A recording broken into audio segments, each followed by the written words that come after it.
everybody today? Good. Glad you're here on this holiday weekend. Nice to see everybody. Did we have a barbecue, or I'm going home and make a macaroni salad? I don't know. My mom always orders macaroni salad. So today we have Mr. Russ Gifford, and he's going to talk a little bit about Memorial Day, when it began, why we have it, all of those wonderful things. Next week we have our Terry Orr, and she's going to have a program on the 50s and 60s. Music, so we can all kind of dance in our seats and swing along with her, or stand up. There's no rules here. You can stand up and dance in the aisles if you feel like it. We also will have treats in our room here today, so make sure you come in and join us after we're finished. So we're going to go ahead and get started today with Mr. Russ Gifford. Hi, everybody. So, we are here to talk about Memorial Day today, and there's so many interesting facets to Memorial Day, and the fact that when did it actually start? When did we actually start having Memorial Day? Yeah, it's kind of interesting, because when did it officially start? That gets even trickier. But, it's one of those things that every country remembers and celebrates those who sacrifice their lives for them in their, in the wars. And we're no different. But one of the things that I find fascinating about this is it did not start with the First War. So when did it start? And that's the questions that I'm looking at. When did Memorial Day start? And why did it start then? That becomes a question. Come on in, there's plenty of room.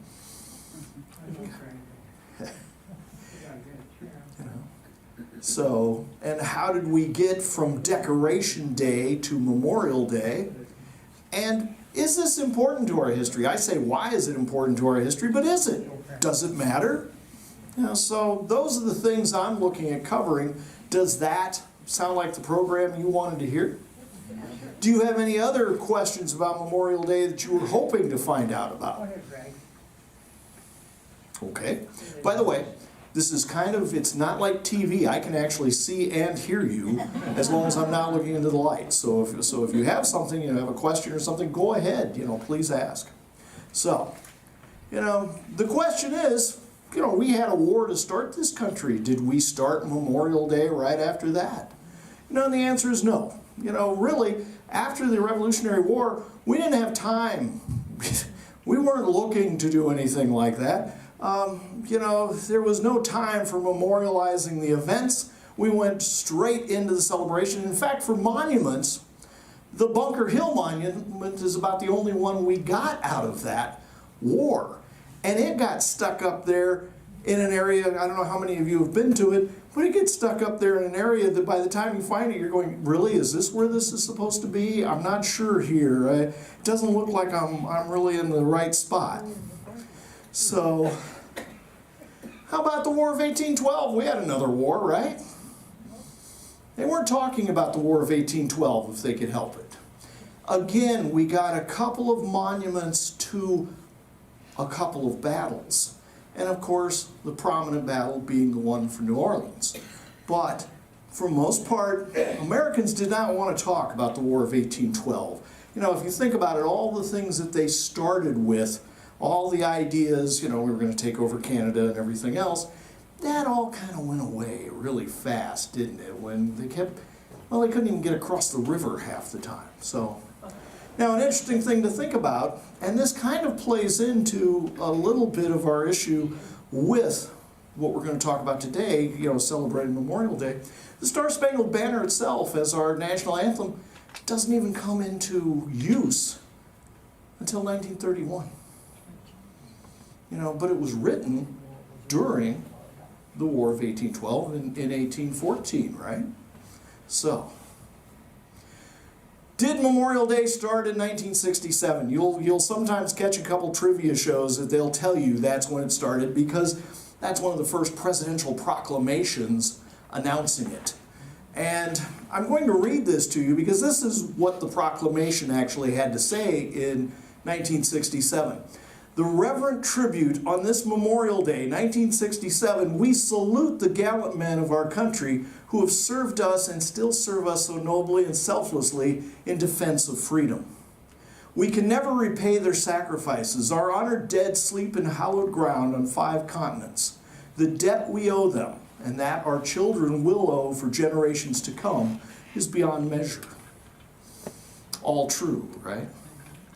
But notice it doesn't say, we hereby ordain Memorial Day as something. You know what it went on to say? It said, we'd like you to set some time aside for prayer. That's what it actually said. At 11 o'clock, 11 a.m. So, signed by Lyndon Johnson. Obviously didn't start there. But because of the confusion of all that, and because it sounded pretty popular to people, Congress got involved again, because he was using a vote in 1950 where the Congress had embraced the idea of Memorial Day. He'd used that for that previous proclamation. So Congress gets involved. They do actually pass something. Works so well, next year Congress will make it a federal holiday and designate, they have to come back and do this separately, but designate that it'll be on the last Monday of May starting in 1971. So this is 1968. 3 years out, it'll start falling on the last Monday of May. Prior to that, it was always celebrated on May 30th, right? So did it start during the War of Rebellion? Well, nothing official, but this guy gave a short speech during that, you know, remembering and honoring the dead at a little town called Gettysburg, right? He delivered that on November 19th of the same year that the battle had happened. And of course, the event that he was actually there to commemorate, he was not the featured speaker. The event he was there to commemorate was the fact that they were exhuming the dead from where they had been buried in the on the battlefield and being placed into a Civil War cemetery to honor them. That's why they were there that day, to do that. And he'd been told it's just a short speech. So for the record, he did not scribble it on the train while he was heading there, and it was not on the back of an envelope. He actually had given this a lot of thought, and he makes some very important points to it. How many of you had to memorize this when you were in school? Yeah. It's one. 7 years ago. Yeah. How many of you remember Don Stone? Oh, yeah. Yeah. I used to work with Don Stone on different things, and I'd have to do a mic check with him to make sure his audio was good. And that's what he would deliver while you were checking the audio.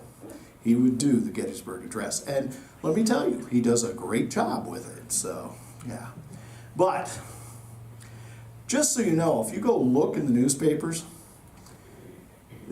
the Gettysburg Address doesn't even get mentioned in major newspapers, hardly at all, until, about 1890. It was not that big a deal to them. It was not that huge item that it would become to us later. And remember that date, 1890, because that's a prominent date for when all of this starts to get rolling, okay? So, there are only about 5 copies. They don't necessarily have his. So some wording, if you read the 5 different versions, there are some differences in the wording. And, with that, but it's the same thing. It's 1892 before we even get around to the Pledge of Allegiance. So we're starting to, I want you to sense a theme here. We're starting to see some changes in America around 1889, 1890, and in that time frame, right?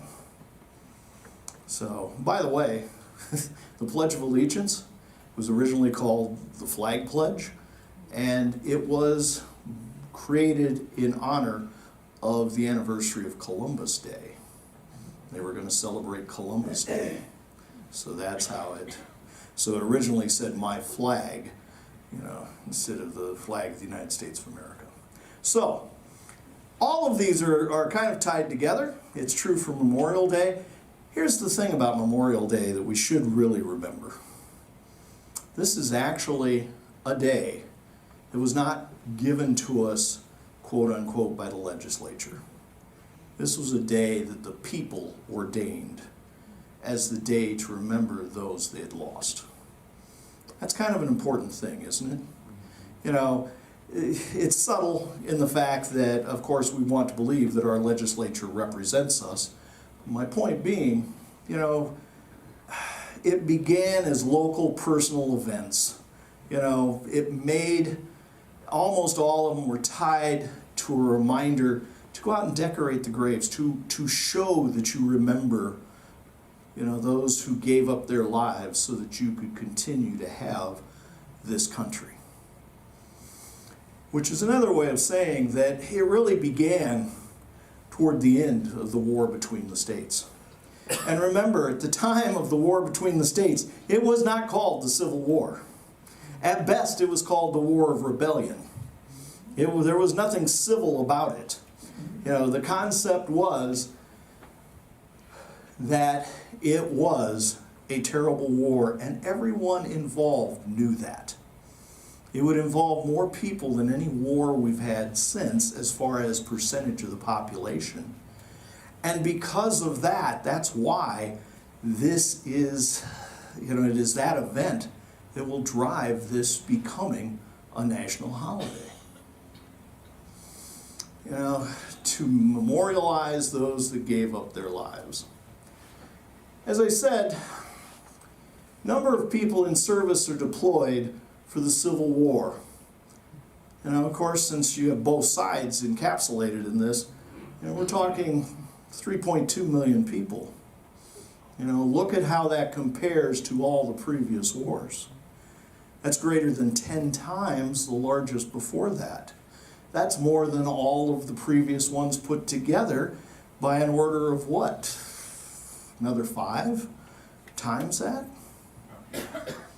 And for example, Iowa is a great example of that. The men had already begun to mobilize as early as January 1861 before anybody had asked them to. Why would Iowa? Iowa had just come into the Union in what? Somewhere around 1849, is that right? So why are they so gung-ho on this?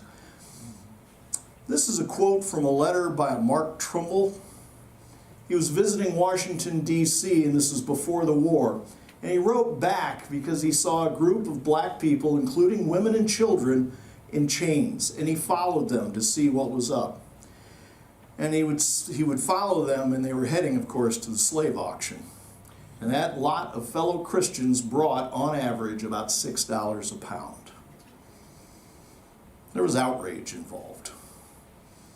That's why Iowa was there. And remember, Iowa was largely settled by people who either were already in upstate New York or already in the Ohio area and moving on. Now, there are new immigrants that are coming in at the same time, but there's a large chunk of that. And remember, the upstate New York people are the free soil people. And what's that mean? If you stand on this soil, you are a free citizen. That is their point. That is their belief. And Iowa incorporated that belief into, their belief systems. Iowa would raise 76,000 troops for the American Civil War. That's 16% of the population in Iowa at that time. 1 out of 6. 1 out of 6 people in Iowa are heading to this war. Now, nationally, the average is about 10.5%. So Iowa is actually going above and beyond for the record. And notice, though, this is per 100,000 people. Notice the revolution is only, it's half what it is here. So in other words, twice the percentage of people are involved in the American War of Rebellion. You know, and those Iowa boys, there was nothing easy about what they were doing. You had to march to the nearest train station, and how far had the trains gotten across Iowa at that point? Maybe halfway. You'd march to the train station, they would take you over to Dubuque. At Dubuque, you would catch a steamboat downriver. And the thing was, Dubuque is actually, being a larger city, is actually home to some of the people who don't like Mr. Lincoln's war. And thus you would have altercations on the dock. Now, most of them to start with are going to be heading to battle in Missouri, but their first camp is Keokuk, where they will be sworn in, because remember, you would go into service for your state, then you would go to Keokuk and be sworn into the U.S. Army. So, deployment's not battle, but again, 3.2 million, you know, when you combine the sides, you know, eventually battle is going to follow from this. And it's not all that far away. And one of the first notices in Iowa going out, Lorraine Washburn killed in the late fight at Blue Mills. So, well, first Waterloo soldier to give up his life for the cause. The thing is, though, no one was prepared for the type of war that the Civil War was going to be. And that was 1861, which had shocked a lot of people. And then the worst part is, so many will die in camp. That camp in Keokuk, the disease that will go through and kill people through that first winter is startling to everyone. But with the coming of 1862, the deaths are going to be horrendous in battle. You know, battle losses at that time were transmitted by the newspaper. You saw the list of people constantly in that newspaper, and they would go on for days because they were constantly being updated. And a lot of the Iowa boys are going to see the fight at Pittsburgh Landing. That's what it's called to start with. Later, that name the popular name will be based on a little church in the woods there. What's the name of that place? Shiloh, right? And those casualty lists literally go on for weeks. People are amazed, and in doing so, it's claimed, you know, just from looking at the number of deaths, they assume we had to have lost, and that Grant is to blame. And of course, a whispering campaign starts out at that point that he was drunk, that he was derelict in his duty, that all these problems, he's removed from command. Now, of course, at that point, he's already had more successes in the West than anybody else, and largely more successes than anywhere else, period. But the interesting thing is, it's impossible to keep believing that Shiloh was a Union loss just simply by, you know, a number of items. First, you know, the commander of the army died on the field for the South, and that was a huge loss in the South's mind. You know, the concept of destroying Grant's army and Buell's, who are joining together at that point, that's not met. And Beauregard ended up retreating. He leaves the battlefield to Grant. So finally everybody agrees that, well, it was a victory. And of course, the biggest proponent was some guy named Lincoln, who kept saying, I've got to have this man, he fights. Because of course, most of his generals didn't want to, for exactly this reason. There would be massive deaths. In fact, some European generals would come over to look at the battlefield. Remember, they had been largely quiet on large-scale battles in Europe since the end of that problem with Napoleon. And they would look at that battlefield and wonder how anyone stood their ground. They would never have believed it. This, of course, was a wooded area before the battle.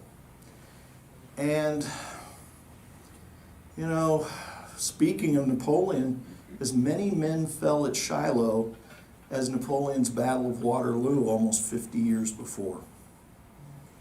That's how incredible. I mean, think about it. The Napoleonic Wars engulfed all of Europe. You had major countries all involved in that. Here it's just the United States, and Shiloh, equals the death rate. But the difference is, of course, there's going to be 20 more of these size battles before this is through. There's a lot of people to mourn. There's a score of terribly bloody battles to come. This is just 1862. As you can see, here are the numbers that'll continue for the next 2 years. Those are massive. Here is Shiloh at 23,750 basically. It's amazing. The deaths dwarf anything, any sensibilities that anyone has. They could not imagine this. In the end, it's going to be 360,000 people from the north, 260,000 from the south, possibly as many as another 50,000, and of late, historians are saying that 50,000 was a low number. It's probably 100,000. That's in civilian deaths, because nobody was counting those. So in 1860, if there's 32 million Americans, that's 2.3% of the population is going to die in this war. In America today, if we say we've got 323, that means you're losing roughly a city the size of Boston, or a huge chunk of New York City. Or maybe if that happened today and it was on the same scale, you'd have to lose everyone in Iowa, Nebraska, and Kansas. That's the massive scale that this war brought about. And my point to all that, there is a great deal to memorialize and to mourn.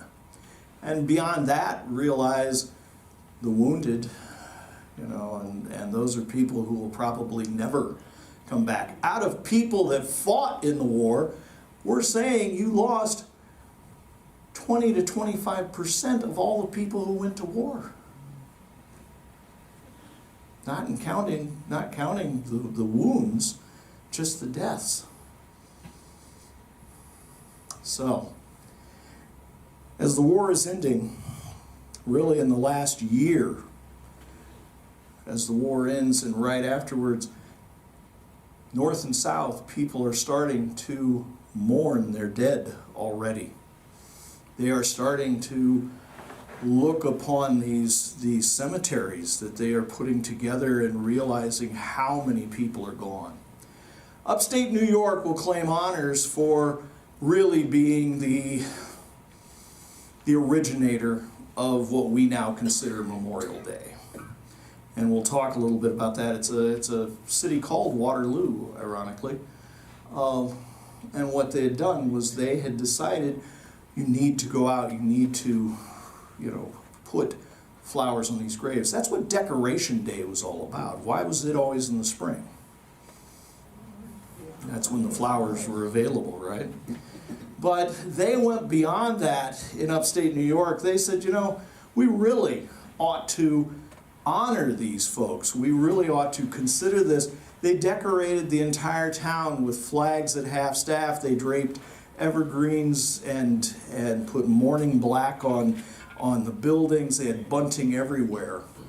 And they worked very hard to do that. They closed all the businesses in doing so. And they would do that for the next 3 years. And that is why they get the honor of being the city that's considered the ones who started all this. Of course, in the South, on the same year, 1866, the South had started their Confederate Decoration Day. In Columbus, Mississippi, had women that were said to have placed flowers on the graves at Shiloh, and in doing so, they noticed that the graves of the Union soldiers that were buried there were unadorned. And they felt that wasn't right, and they went ahead and started putting flowers on those as well. Columbus, Georgia, outside of Atlanta, forms an organization trying to provide decent burials. Because remember, at this time, if you were involved in a Civil War battle, it's very likely you were buried on that site. Remember what I said about Gettysburg? You know, you were put in a mass grave and placed there. And if, you know, in Gettysburg, of course, in the North, where there's more people and more money, they came back and we said they set up a separate cemetery. They exhumed the bodies. That wasn't happening in the South. There's no money. There's nothing extra beyond the war effort at that point. And then after the war, there's still no money, right? So they're trying to raise money, different groups, and at the very least, they're saying we have to decorate these graves. Henry Wells had been the person that started everything off in New York, and he had mentioned it to the clerk of Seneca County, in not realizing maybe that he had been an active member and was a veteran. Of course, there's a lot of people who are veterans at that point, right? As I said, they closed the businesses, they had made sure that they were decorated. It is an effort, but there's one more we should remember. This woman had passed, she's from Philadelphia, she had passed through the South and had saw them decorating their graves and felt, you know, we really ought to be doing the same thing here. And she wrote to the gentleman who was in charge of essentially the Veterans Organization, the Grand Army of the Republic, and said, we should be doing something like that here as well, that we should remember these. You know, and in the 3 years after the Civil War had ended, he will establish Decoration Day through General Order Number 11. He designated May 30th for the purpose of strewing with flowers and otherwise decorating the graves of comrades who died in defense of their country during the late rebellion. Now, he's an interesting man. His name is John Logan. He's credited with establishing Memorial Day, but as you can see, he got the ideas from other people as well. Now, Logan had been a member of the U.S. House of Representatives in 1862. He resigns his seat because you remember all the stories of how everybody came from Washington, D.C. down to see the first battle? You know, okay? He was one of those that came down there, and when a Michigan soldier fell to fire, he rushed up, picked up the rifle, and then fought with that regiment, you know, going forward throughout the rest of the battle. So in doing so, you know, he's recognized as a member of a Michigan regiment for that moment. But when the battle is over, he comes back and says to Lincoln, I'm going to resign my seat. I want to go back and I want to raise troops for this war. Now here's the oddity. He was a Democrat. And of course, Democrats at that time, for the most part, were against the war. Definitely throughout the South, the Southern Democrats, but the Northern Democrats were somewhat fence-sitters. He would become what's known as a political general.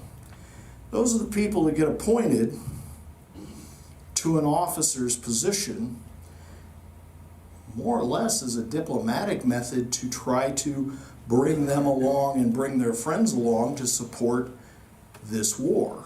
As you heard me call it earlier, many of the Democrats would call it Mr. Lincoln's War, right? He's from Southern Illinois. Anybody remember how Southern Illinois looks on the map compared to, oh, I don't know, say Tennessee? It dips down into the South, doesn't it? In fact, Stephen Douglas, during the Lincoln-Douglas debates, when Lincoln was trying to unseat Douglas for the Senate, Douglas, you know, they're from Illinois, But they're debating in the North, and Douglas looks at him after all of Lincoln's statements that are very, pro freeing the slaves, and says, we ought to go down, and I think we ought to march down to Egypt, Illinois, and have you restate those things, although I don't think we'd be able to finish the debate because you'd probably be hauled off the stage. And it's probably true, but on the other hand, that's where Logan is at and from, and he goes down there and he stands up in the middle of this war and exhorts his fellow citizens to join the Union Army, to fight for this war. And in doing so, to stand against secession. That was the issue that had driven him. He was not necessarily someone that was totally against slavery to start with, but he would come around as he, like others, would meet these former slaves during the course of the war. Grant, in his memoirs, credits Logan with saving Southern Illinois for the Union. He makes a statement that says, we used to have troops down there guarding the roads because we were not secure in how, maybe the populace felt about this. And on the other hand, he's actually bringing the troops in, and convincing other people they should be on this side. Logan would actually experience battle. He would be wounded in the Fort Donelson battle, if I recall correctly. He's actually wounded 3 times in the process of that. Because of that, he's in the hospital when the troops actually go to Shiloh. So it may have ended up saving his life. But later on, as he becomes healthy, he continues on, he's moving up. He was also different in political generals. Most of the political generals, especially if they were coming from the House, they would get a generalship. If you ever hear the term brigadier general, that generally means you've just been appointed general. You didn't have to work your way up. He said, no, I want to start as a colonel and see if I've got any aptitude for this, and works his way up to general and will end as a major general. He actually ends up as temporary commander of the Army of the Tennessee after McPherson dies, and leads the counterattack that stops Bell's big attack and thwarts it, and changes what would have been in that one of the last battles a Union rout into a victory. So he will actually march in review on Pennsylvania Avenue. You can see the Capitol way down there at the end in May after it's all over. With all of that, though, he's going to return to Congress. But remember what we've just said. With all of these people that are involved, there's a massive amount of people out there who are veterans, who are now part of society, who are now trying to go back to their businesses, go back to their lives. And they would join up into an organization commemorating their part in that war, and also, in the fact that they are veterans. Pulling that together. They are a political organization of sorts. And he will be the head of that. Their mission, the defense of the late soldiery of the United States, morally, socially, and politically. Now, he's then given that order that I told you that's saying, we're going to commemorate this. And of course, most of the people then decide to go along with that. So he's told his veterans organization this. It's not a general order. It's got nothing that says you have to do this. But the world, the United States, is going along with this. And in the first mention of this, the New York Times mentions that they get a note from a little girl. It's a note from a little girl about 10 years of age, and she'd also sent along a small wreath. And she requested that it be sent on and placed on an unknown rebel soldier's grave. And she went on to explain that her father was buried in Andersonville, Georgia, and she hoped that some little girl there would do the same for his grave. We start to see those movements and those motions of trying to come together. Because that's why Memorial Day is such an important holiday, observance, moment in time. It is vitally important because this is a country, and we kind of know this now. None of us knew this when we were reading books in 4th grade or in 8th grade or in 12th grade. But we now recognize the fact that just because you say it's over, is it over? Not necessarily, right? Those feelings go much deeper. And that's what Memorial Day speaks to. Now, the first events are at the National Cemetery. Of course, where is that National Cemetery? It's Arlington, but what does that mean? It's Robert E. Lee's home, right? They had taken it and turned it into a cemetery. And those are the first events in May 30th of 68. And after the speeches, children would go through the cemetery and decorate the graves. It's at this point that the politicians start showing up to give speeches. The first one who addresses this is some guy named, let's see, I think it's Garfield, yeah, who will later become president for 200 days. But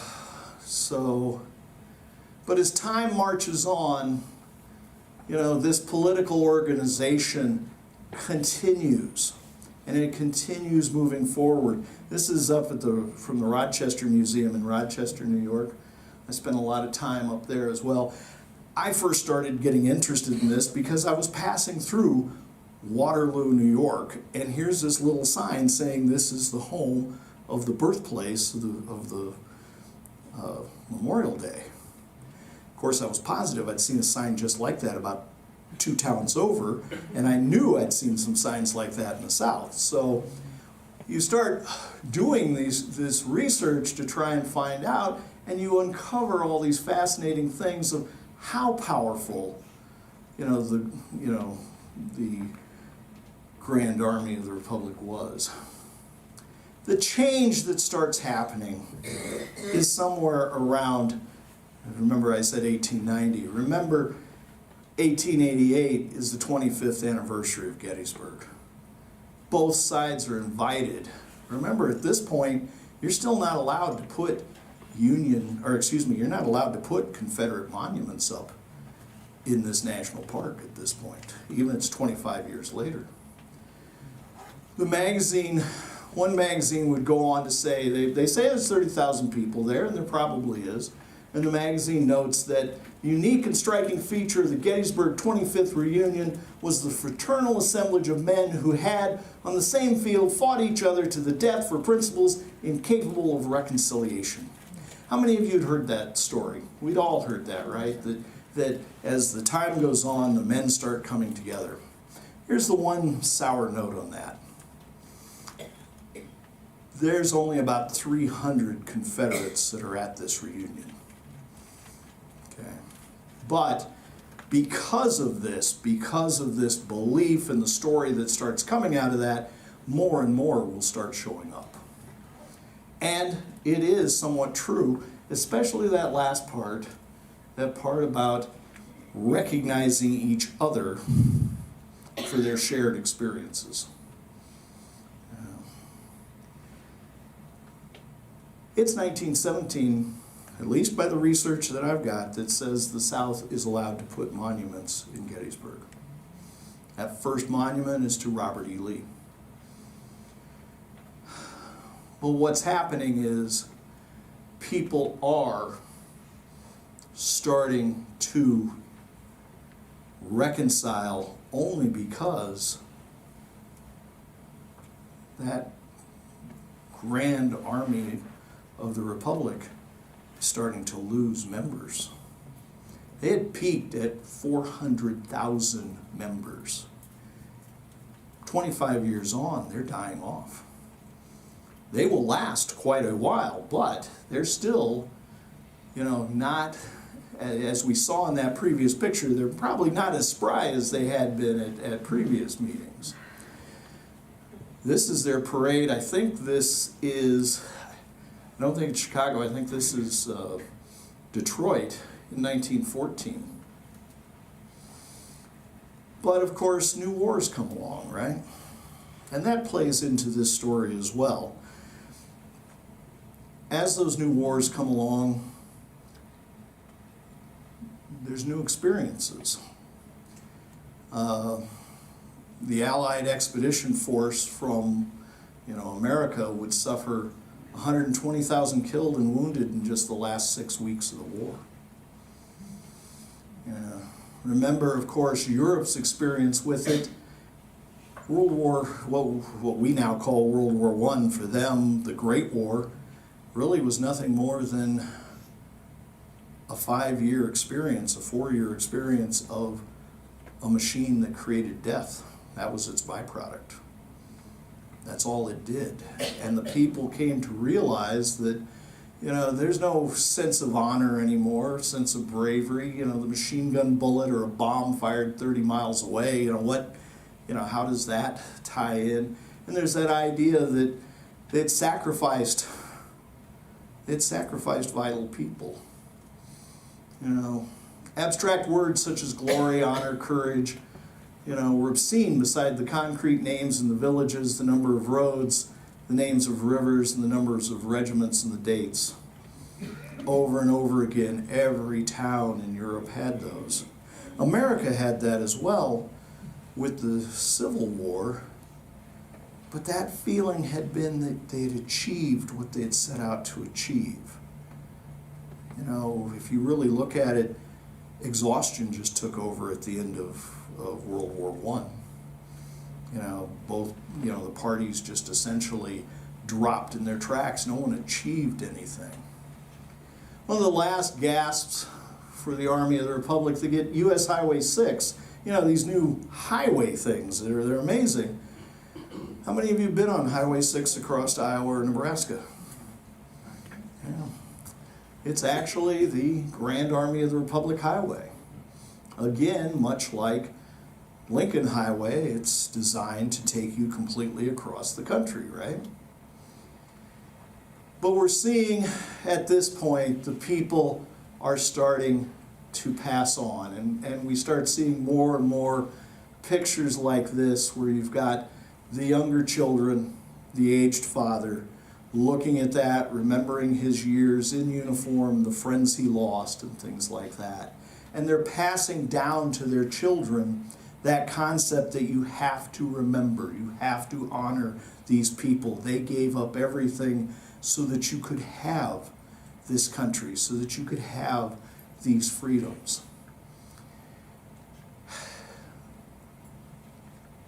The final national encampment, the gatherings that the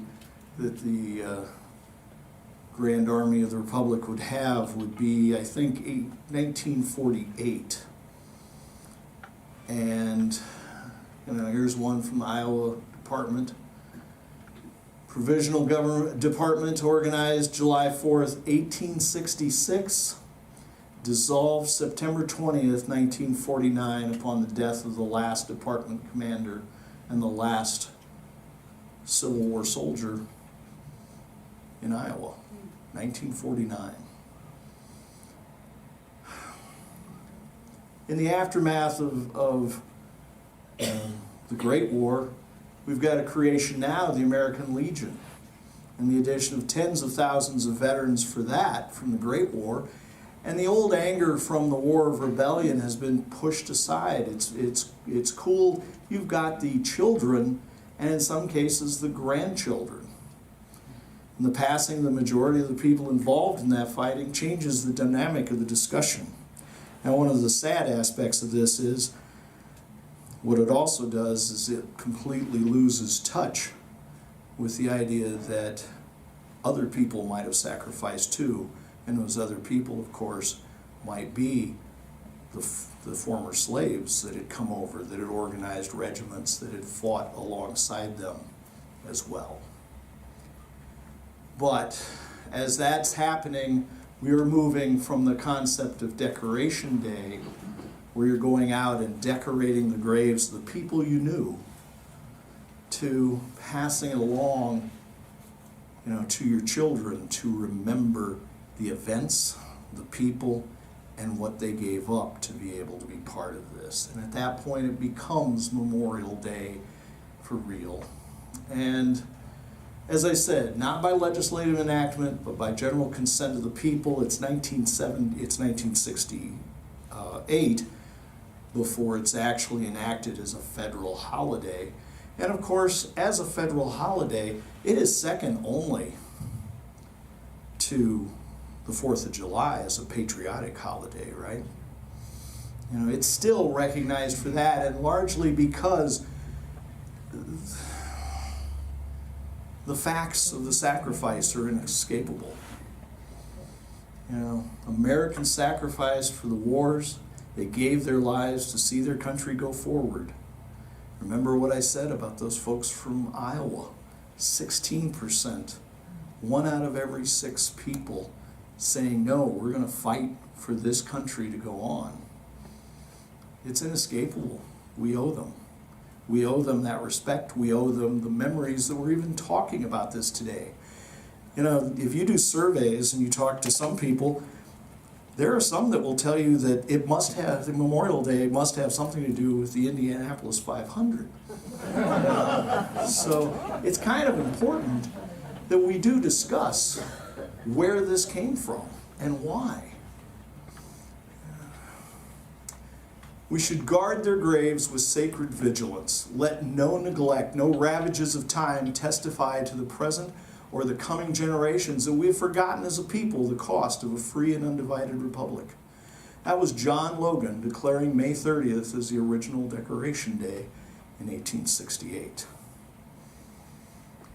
The concept is to honor the brave, even as those brave souls age on and fade away, right?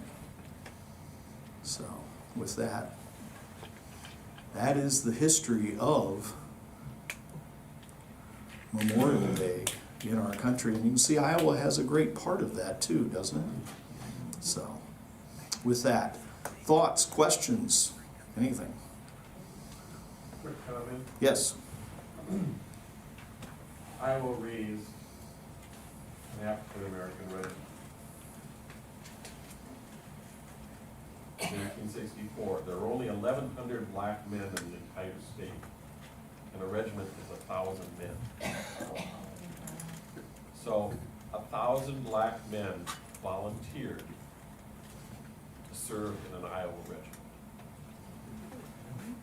So you can say they definitely participated. And when we talk about the 16% and what a good number that is, when you say 10 out of 11 black men in Iowa felt so strongly about serving for freedom, they joined up. Questions, thoughts? Was that the talk you came to hear? Did you learn anything? Did you hear something new? Okay. All I'm right. shocked it wasn't a legislative, Yep. until, I mean, think that it went 100 years before it was actually legislative. Yeah, isn't that fascinating? Because remember, the Grand Army of the Republic only spoke for the Grand Army of the Republic. They were in today's terms, they were a lobbying organization, but, that was not passed by the government. That was simply, we think you should all do this. And this is how important everybody thought it was that they did. They did do this because, as I said, imagine if 1 out of 6 people in the state of Iowa volunteered. That means how many are connected to those people? 1 out of 6, that means, okay, most of them were, let's say, 16, to 29. But it was not unheard of to see a 70-year-old trying to enlist in Iowa. But the point being, that 70-year-old is probably trying to go on in alongside his 35, his 40-year-old son and his 20-year-old grandson. That's an amazing concept. That shows you how tight that organization is, right? How as a society, that entire concept is. So, you're awfully quiet. It was heavy stuff, right? Yeah.